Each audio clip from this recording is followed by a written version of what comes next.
Master Chef Season 10 coming in hot. That's it, buddy. That's what we're doing. We ready to go? Fuck yes. Does Howdy Doody have a wooden dick? The answer is yes, mijo. All right, welcome to another episode of $20 Chef. Special guest alert, Aarón Sanchez. In the house, Master Chef Season 10 coming up. And you came to my house. Yeah. This is the opposite. This is like the most unmastered chef.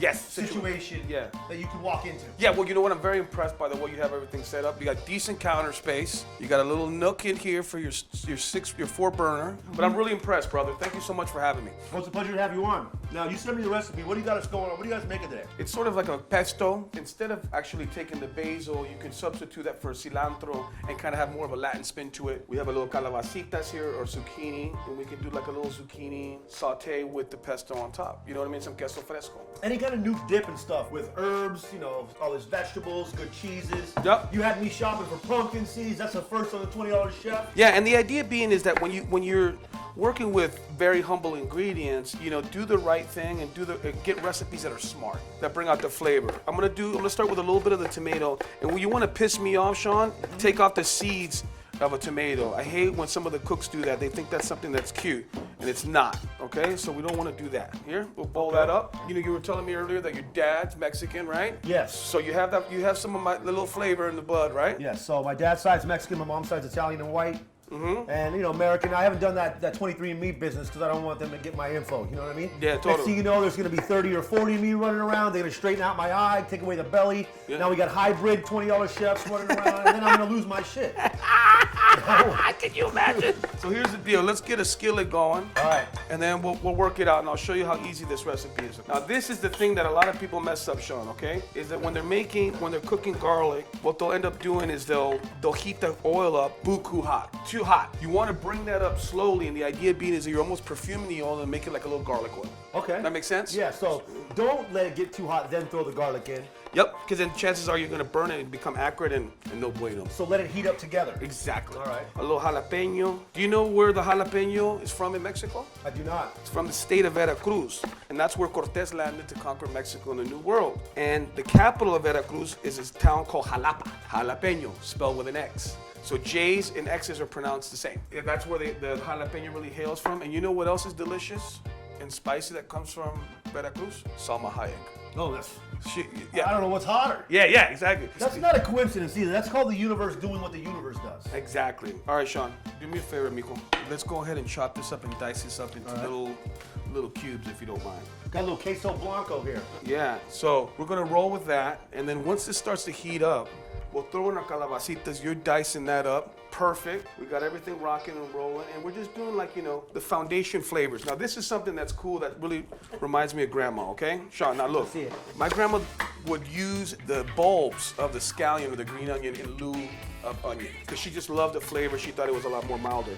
So I've kind of adopted that as well. And the idea being is that you kind of it softens up that rough onion flavor. We'll take this, and then we're just gonna kind of do it really thin. And this is the kind of stuff I wish that people would do a little bit more on MasterChef, you know? We're coming to season 10. Are you a fan of the show? Yeah, of course. Good. I mean, I've learned a lot. That's one of my favorite things is always watching cooking shows. Well, why don't you get on it? Why don't you apply this year Well- and go in, or you're just a busy man? No, I would do that, but I think that I would just be, I'd be balls deep in embarrassment town. What are you talking about? Because I'm not trained at all. That's okay, but that in these streets. But now that we're buddies, like the fix will be in. Maybe I'll be like the blooper kid. Like I'll be like the guy in America's Got Talent. Yeah. No, on American Idol, you know, they always have one kid that makes the show, but they just do that there because you don't know what the hell he sounds terrible. Yeah. I'll be that guy, but on Master Chef. I think that would be perfect. So now we got the garlic in there, Shaun. We're rocking and rolling with a little bit of scallion and jalapeno. Now here's the thing that I haven't done. If you notice, I haven't crowded the pan. Why is that important? Because when people they do it all the time with mushrooms. You know, you'll see people saute mushrooms and they'll do this fucking Mount Everest of shitty mushrooms. And what you're doing is you're no longer sauteing. You're not creating flavor and caramelization. You're just steaming. There's no contact in those top ones at all. Andale. Now that we have that, you see I haven't added the tomato yet. Why is that important? Because tomatoes are filled with liquid. So the minute I add that, they're gonna leach all that out and then form a little caldo before these get some color. So I want some color on that zucchini, right? Yeah. And this is a really good time to hit it with some salt. We'll hit it with a little bit of pepper and then just let it do its thing, okay? Now it's gonna go fast because you don't want this to overcook, right? We need anything in here? Yeah, we'll do a little spoon. The spoonage. I see you went all the way with this, buddy. Oh yeah. This is the best shit the Big Lots has to offer. Don't let the view fool you. That only happened like a few months ago. All right, cool. So now we got that rolling. Now we're gonna go in with the tomato. What I love about this is that it has a lot of natural liquid in there. It's gonna leach it out and form a little bit of almost like a sauce. Now we're gonna start rocking quick, okay? So now that cheese that you so shittedly cut. Yep. Well, I don't know what the hell you were thinking. I thought some nice little cubes right there. Yeah, you know what uniform means? I'm more into individualism. That cheese is gonna melt, and once that starts to get ooey and gooey, we're good to go. Now last night you had me make this right here. Yeah. Tell us exactly what this is. Okay, so check this out. Let me see how bad you messed it up. Yeah, because it seems like it's almost too pumpkin-y. Yeah, it's too pumpkin. It needs to be a little bit looser. So here's what we'll do. We'll take some of this base. So basically this is garlic, cotija cheese, pumpkin seeds. So think of all the elements of a traditional pesto genovese, right? Mm-hmm. So I took that inspiration and made it with Latin ingredients. Cilantro in lieu of basil, pumpkin seeds instead of pine nuts. You know what I mean? Mm-hmm. So that's what we have here in essence. So what we'll do is you can be a darling.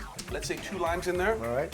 We'll hit this with a touch more oil because some of that pumpkin seed just continues to absorb all that. You know what I mean? All right, here we go. So that's good. Now we have a little bit more of that good consistency there. Let's give it a taste.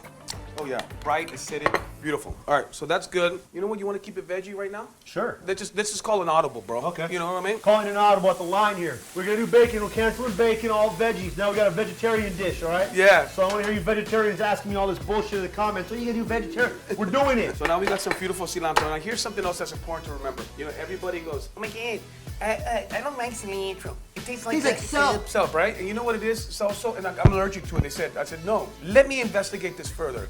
You can actually not have an allergy of cilantro. What happens is that people are missing an enzyme that allows that cilantro to register soapy. So it's a funny thing. So you cannot have an allergy to cilantro. You're missing an enzyme. Making up shit. Yeah. You're making up shit. Yeah. You got some missing enzymes, and now you can't enjoy this delicious ass, ingredient. This is looking good. We're gonna finish it with a little bit of cilantro at the end, just to brighten it up. Honey's love color. Exactly. Here's the deal. We'll take this, and then we're just gonna simply put this beautiful calabacitas con queso, compadre. Look at that. Now this right here, mijo, is a reason to stay home. I'll leave this up right now. Did you just put this on top? Yeah. Right, and I want you to do it. All right. Now you can get your fancy on. There you go. Perfect, bro.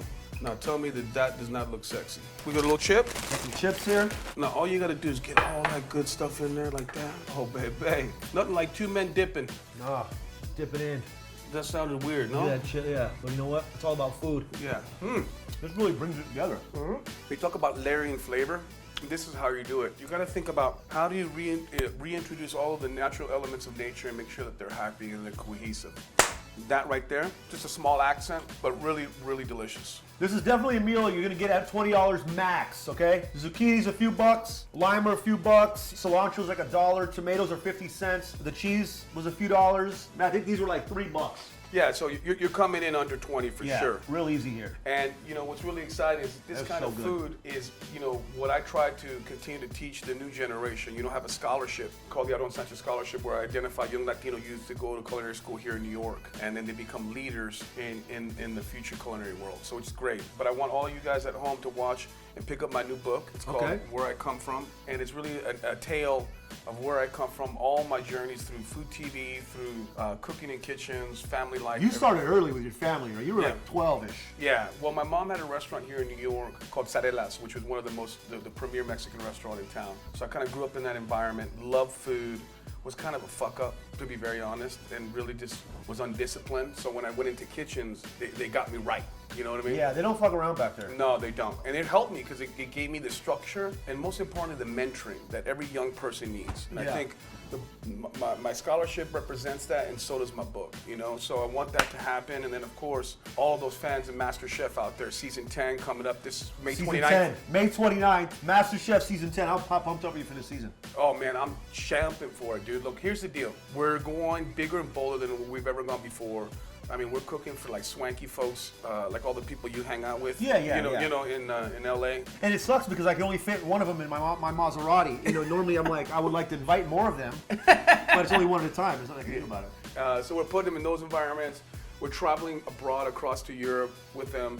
testing their communication, their teamwork, all of those things, their palates most importantly. Well, I'm super excited for it. May 29th, season 10 Master Chef. My man right here, Aarón Sanchez. Thank you, brother. Thanks for having me. It was a pleasure for you to come on my show. Show me another badass little dip right here. I can't wait to make it and play it off like it's my own shit. It's gonna be a good summer, man.